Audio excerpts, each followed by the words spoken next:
Hey everybody, it's PartyElite, and today we're taking another look at the Steam Winter Sale, scoping out some great games that you can get for under or just around 10 bucks. As always, around these parts, we'll be looking primarily at strategy, tactics, sim, management, and city building style games, and if you're looking for more recommendations along those genres for the Winter Sale, check out the video I've linked in the description and pinned comment down below. Those ones are beyond 10 bucks, but are still well worth their price tags. Also, if you have any recommendations of your own, feel free to drop them in the comments down below. Now, without any more time to waste and with timestamps below, let's begin. Frostpunk remains one of my favorite city builders with a twist. In many ways, it really set the tone and bar for combat-free survival city builders, and it remains one of the prettiest games in the genre with a very unique setting and execution. The sequel is right around the corner, so if you're looking to get caught up with the alternate history of the world, now's the time to dive in. Set in a post-apocalyptic world where an ice age swept across the world in the Victorian era, Frostpunk puts you in charge of a small settlement with a unique radial grid and some major decision-making that'll pull all your heartstrings, your moral compass, and your pragmatism alike. All the usual parts of the genre are present: resource gathering, supply chain management, basic needs like food and shelter, but where things take a turn are with the constant onslaught of challenging circumstances, the need to balance people's sense of hope as impacted by your actions or inaction, and the need to establish laws and policies that determine how the people in your city do everything from eat to work to deal with their dead. Each decision has a strong set of consequences in either direction, and black and white moral choices start to get real gray real fast. Why can't the children work the mines? After all, you desperately need the coal to keep everybody warm, children included. Why can't people work double shifts every day? Sure, they might be overworked and more prone to injury, but at least we'll have food for them to eat. But then they start striking because they're upset, or they start dying because of injuries at the workplace, and then Frostpunk has so many interesting layers to it, and it's absolutely genre-defining. I can highly recommend both it and all of its DLC at full price. So at these super low prices, they're all must-buys, the base game especially, and you should grab the DLC for added scenarios and storytelling as well. Warhammer 40k Mechanicus remains one of the better strategy and tactics games set in the Warhammer 40k universe, putting you in charge of the Adeptus Mechanicus, which is a faction of humankind that is more machine than flesh, opting to modify their bodies for utility over anything else, an aspect that features heavily as far as gameplay mechanics and unit customization is concerned.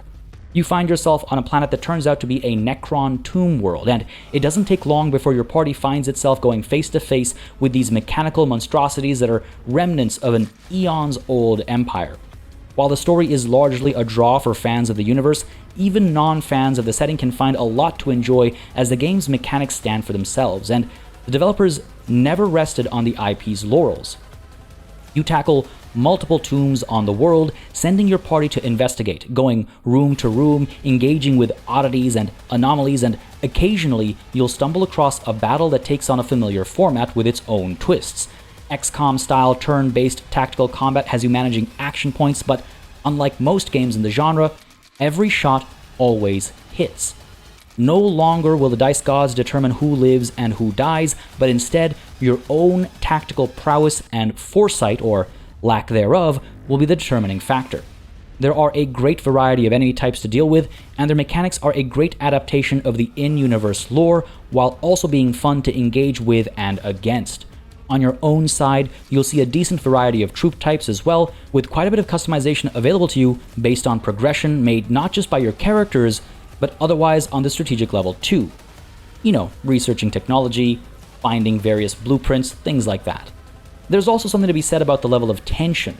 Every move you take escalates the threat level that the Necrons pose, and taking too long to complete your tasks will lead to harder fights, and ultimately, it can lead to mission failure. You'll find yourself balancing time as a resource while dungeon crawling and while fighting, and you'll constantly find yourself battling the temptation of a particularly juicy piece of equipment in the interest of keeping your party moving. Warhammer 40k Mechanicus is a great time, and from gameplay to audio to visual elements, it's a very complete and very enjoyable package. WARSAW is one of the darkest dungeon-style games that actually worked hard to create a very different experience from what it was inspired by, and it succeeded. Set in the titular city of Warsaw during World War II, you lead a group of partisans against the city's occupiers, working to keep hopes up across multiple regions within the city, exploring its streets to accomplish tasks, and diving into combat or attempting to avoid it based on your objectives and your current circumstances. Every sortie will have you select party members and what they're carrying, and over the course of said sortie, you'll use up your equipment or suffer injuries when you engage in back-to-back-to-back battles, influencing which fights you pick and which you avoid, or again, at least try to avoid. Naturally, each character has their own flavor, both narratively and mechanically speaking, and much like in Darkest Dungeon, they all have different abilities to attack, defend, or support, all associated with where in the formation they stand during battle, which can change as a result of your own decision-making or actions that the enemy takes to make your life harder. You'll spend time seeking synergies and developing appropriate strategies to overcome a great variety of enemy types, each with their own capabilities, and not only will you find yourself on the other side of some pretty cool historically appropriate enemy equipment, but you'll also deal with elements like cover impacting your lines of fire and targeting. You'll manage leveling up your characters, and you'll even tackle random events when traveling around during a mission and between days of occupation, often finding yourself trying to help locals or simply dealing with the harrowing realities of living in an occupied city. Warsaw is a great game with some great ideas, and it's currently at a great price. Battlefleet Gothic Armada 2 is an interesting one to recommend. There was a time where it was worth the full price tag without any hesitation, but at some point in time a couple years ago, the multiplayer scene pretty much entirely died out, as did support for the game in the form of future updates. Now, that might sound damning, and you might be wondering what's it doing here as a recommendation, but honestly, for less than $10, you're getting an absolutely fantastic space combat game set in the 40k universe. It's got some solid campaign gameplay to check out, as well as the option to play against the AI or friends who have decided to pick the game up too. While it doesn't pursue a particularly realistic approach to the subject matter, it has a slew of interesting mechanics and playstyles across the extremely varied factions, and it is an absolute audio-visual treat. Even if you're not familiar with the 40k universe, I think there's fun to be had here as you customize your fleets and lead them in real-time tactical battles that'll have you considering firing angles, effective ranges, damage over distance, accuracy, boarding parties, maneuverability, and much, much more.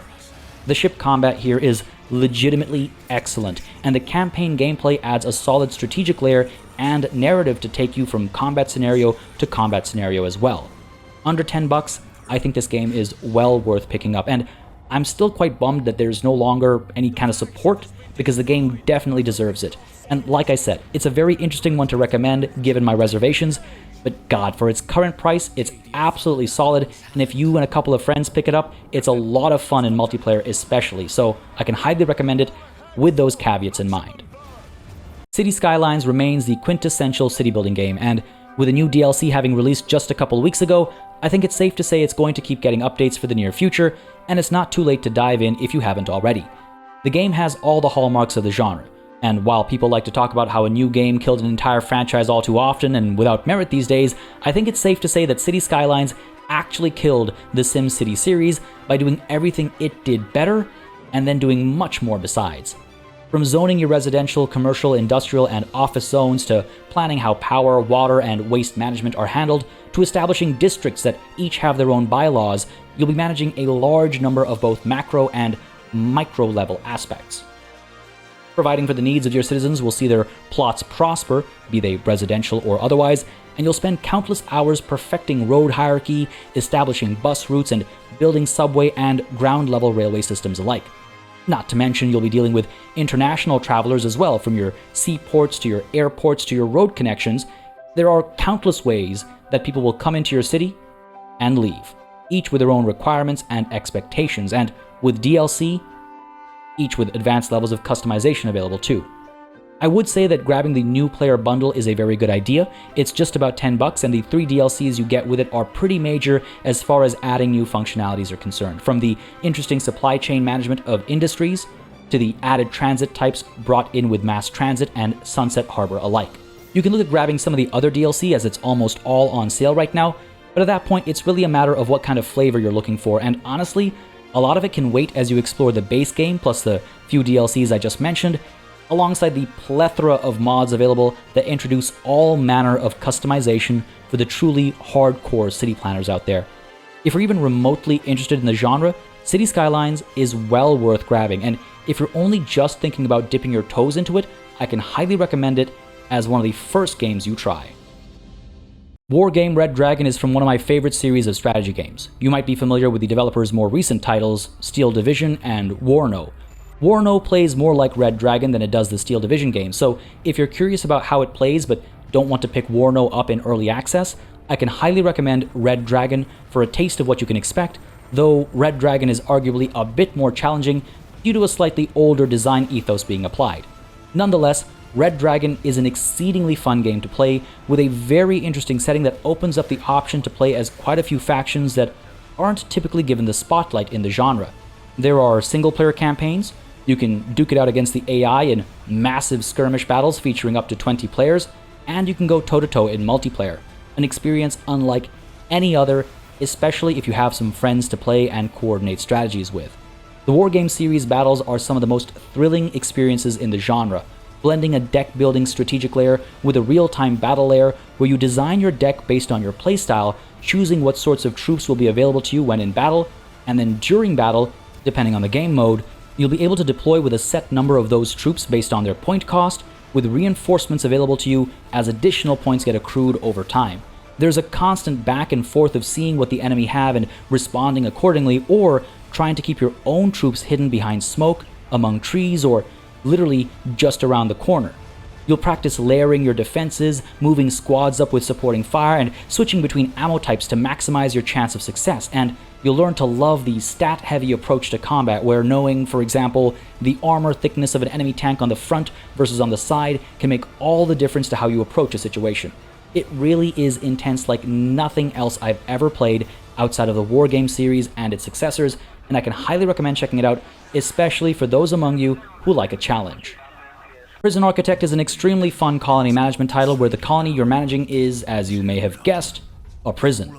Whether you pursue a high-security establishment or something a little softer is entirely up to you as you pursue government grants and earnings from having a sizable population, and as you try to rehabilitate your prisoners or keep them in their place through intimidation and punitive measures.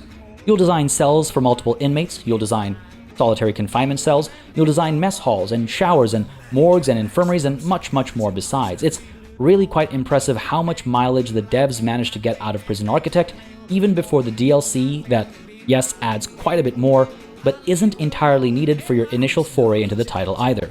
And don't let your guard down just because of the slightly tongue-in-cheek approach to the subject matter. You'll see gang violence, you'll be able to abuse your authority, and you'll need to manage all these alongside the typical combination of your people's needs, wants, and desires, while also having to concern yourself with matters that are unique to the prison setting, like contraband.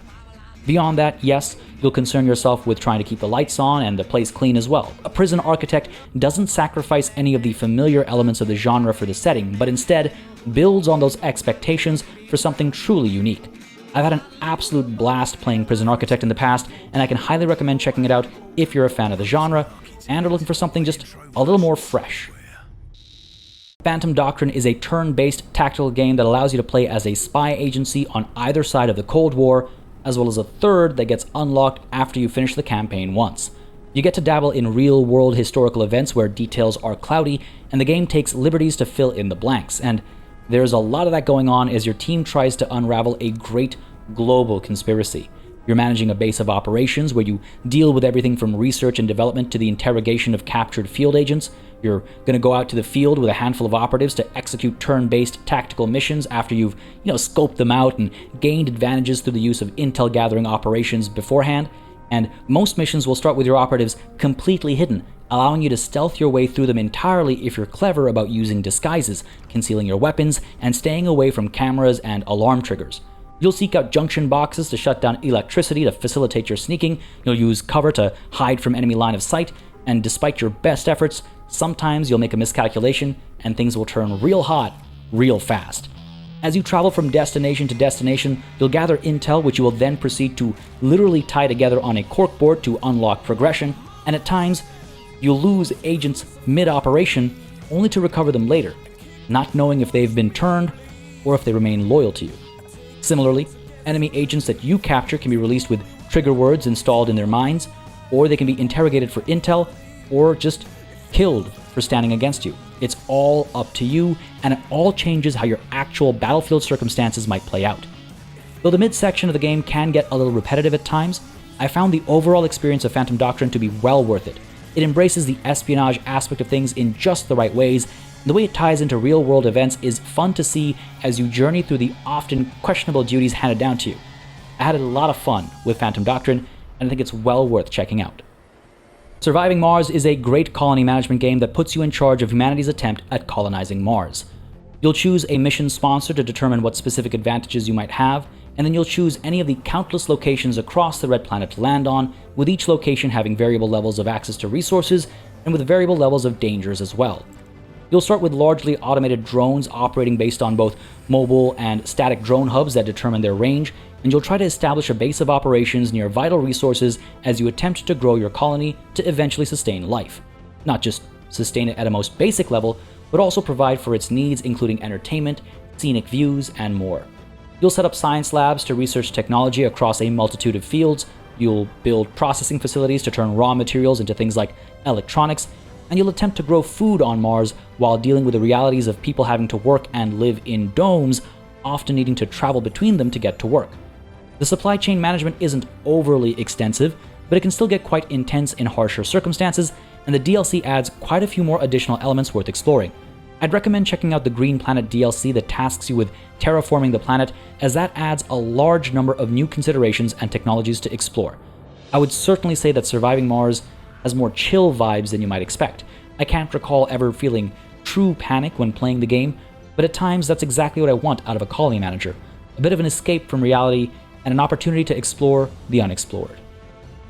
Disco Elysium has been top of mind for me since it was first released, but I only got to check it out earlier this year. It's immediately evident to me why the game is so popular, and I'm here to add my voice to the choir.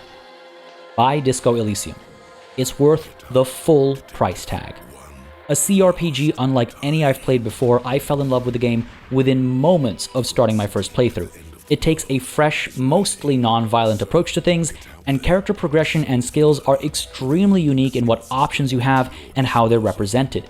Internal monologues between yourself and your skills that allow you to explore your character in ways I've never seen done before, while also reflecting the risk of having too high a skill in some very clever ways. Like, if you have too high of an authority skill, you'll sometimes be forced to assert your dominance and authority even when it might get you into trouble. Very clever stuff. The story has you as a detective assigned to a crime scene, but everything quickly escalates and you start dealing with all manner of political and socio-economic commentary, shaping your own character as you journey through a narrative of self-discovery and, well, I don't want to give too much away. It's some really good stuff. Truth be told, I haven't finished my first run of Disco Elysium yet, and I'm itching to get back to it, but it's one of those games that you immediately know is worth every penny with its multiple viable playthroughs and its unique approach to damn near everything. If you like CRPGs, I'll say it again. Buy Disco Elysium. It's worth the full price tag. There you have it, folks. 10 games available for less than $10 that'll each keep you busy for more than 10 months apiece. These games are all extremely deep and extremely interesting across a wide spread of genres.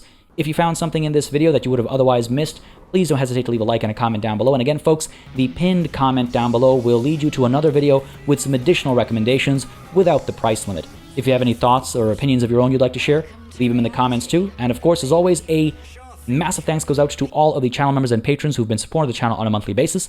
Y'all keep us alive and running smoothly. And of course, a big old thanks goes out to each and every one of you for watching. Until next time, cheers.